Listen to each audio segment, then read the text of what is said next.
He caught up with Jermaine after the match. So first and foremost, congratulations on another goal in another game in the FA Cup. You must really enjoy this competition. Yeah, it's a special competition. We all want to play in it. But the main thing, getting into the next round, that's what we set out to do. Wasn't easy today. It was a difficult game, but we put in the performance that was necessary. Obviously, going a goal ahead just before half-time, they were very, very in your faces, very aggressive on the press. They were breaking play down really well. What was said at half-time? It was just understanding the conditions that we're playing up against. It's a difficult place to play. They're a strong team, the fans, everything about this place was difficult today. So just understanding the conditions that we're in and doing what we needed to do, which is focusing on the basics. Talk me about your goal, because that looked to me like a man that was possessed. What a finish! Holy Spirit, 100%, 100%. Yeah, no, it was. I just saw the opportunity, I saw the space to get a shot off, and whenever I'm in and around the box, I want to try to create and make things happen. And yeah, today I've scored, and I thank God for it. Mate, congratulations once again. Good luck this season for all four competitions. I think you lot are fantastic. You personally are my favourite player, so I want you to keep up the good work. I appreciate it, man. God bless you. Bless you, man. Thank you very much. Oh, nice bit of love there. Jules never gets love when he interviews people like that. They just want to get away as quickly as possible. Jules, who was at the Newcastle game for us, but of course we want to talk to you about Arsenal. Jules, they could win all four. Yeah, they can. I don't think they will, but they can, of course. Like City, I guess, they can still win all four. If you ask Arteta and the players, this is exactly where they wanted to be at the start of the season. If you said to them in March, this is where you would be at, who you will be playing and when, and that's exactly what they would have signed for and taken. So this is good. There's some squad management to come forward for sure. And you mentioned, Dan, the injuries that happened this afternoon. But people had game minutes today that needed the game minutes. It was good for some of them to start, good for some of them to play like they did. And then in midweek, you go back into the Champions League with probably as many as, 7, 8, 9 changes? Yeah, ideal, Stevie. How many teams have you got winning this? What do you mean?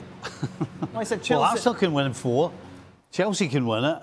Don't get mardy because you said a stupid thing and now you're going back to it. You're holding a grudge, could win everything. Just because I said Chelsea could win and you said, well, there are 8 other teams. Who's not going to win it? Sorry again? Who's not going to win it? Southampton or Fulham. There you go. Leeds, whoever they are playing. West Ham, Bradford or Brentford, whoever it is on Monday. There you go. That lot, I don't think any of them are winning it, so that's all right. I'm glad you've done the research, man. Question. Those other teams. Arsenal will not win the 4. Let's be quite honest. Okay. And there's a reason why it has never been done.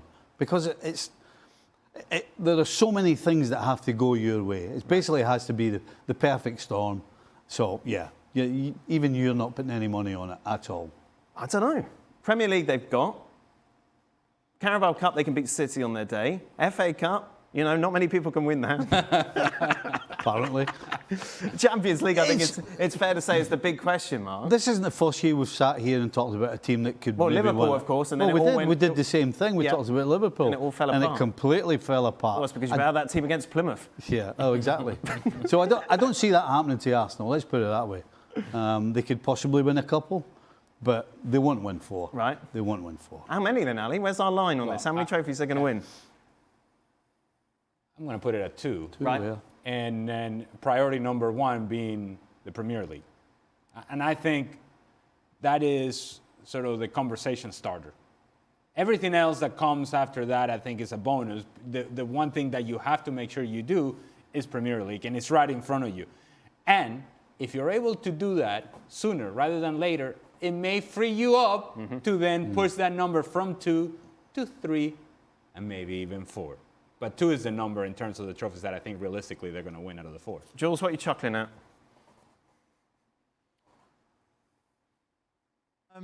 4, like I said, I agree with Stevie. I don't think they will do 4. I think they will take 1 if it's the Premier League.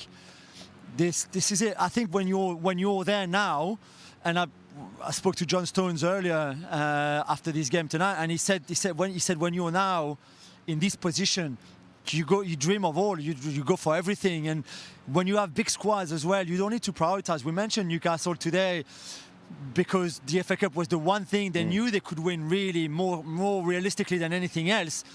But if you're Arsenal or City especially, then you know that you could win the Champions League. Of sure, Arsenal are in the right side of the draw as well. They've got some momentum, especially in Europe. They top the league phase. The Premier League, like Ali said, 7 points, even with a game more, is significant at this time of the season. So I guess you always dream, but realistically, one definitely, and I think they will go with two, but I don't know which ones. Meanwhile, Jules, obviously you were at St James's Park covering Newcastle's clash against Manchester City. Not quite the fortress, of course, that we're used to when we talk about St James's Park. This kind of sums up their form of late. Just not good enough. I know they haven't got Bruno in midfield and they're missing some key players, but the way in which this game went today would be so disappointing for the fans. Yeah, absolutely. And the place was rocking when we arrived already, like an hour and a half before kickoff. Then they took the lead and started so well for the first 20 minutes where we said their intensity, how aggressive they are. It's very difficult to play against, especially with the crowd here. The problem is if you can't keep that intensity for longer, if there's not that consistency in terms of how much you will hassle the opposition, how well you will press, how high will you recover the ball like they do on their goal. It's because they recover the ball on the halfway line and then play through the high line from City defensively that they scored that goal. After that, they just could not do it again.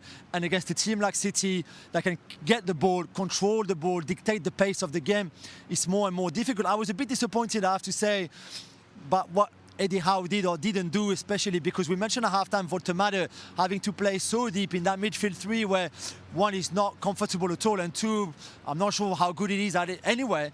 And then at the start of the second half, he's still there in the same position. And the second goal from City comes from what? Matheus Nunes, who runs into that half space. Voltemade is the man with him. Let him go, it's the cross, and then Marmoush scores. And I really don't understand why Voltemade was still there after the break. Any word on the rugby today, Jules? What rugby? Yes, Scotland. Do you want me to remain? Scotland beat France there. It was a big shocker. Where are you going, Jules? Where are you going tomorrow? Anywhere exciting?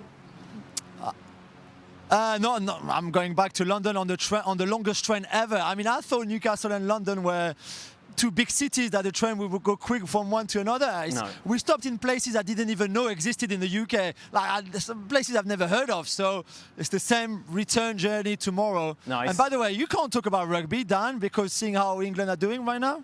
Don't understand what you're saying, Well, Jules. he was asking on my behalf, I was Jules. very much asking on his behalf. Stevie, for you, it's fine. Sunday roast at Marcotti's tomorrow then. Enjoy that, Jules. Thank you very much. Enjoy your journey back and all those stops. Thank you. Just a reminder then, the FA Cup continues tomorrow. Fulham against Southampton, Port Vale against Sunderland, Leeds against Norwich City, and then on Monday... Say there's a winner in amongst that lot. West Ham against Brentford. All those games live on ESPN+.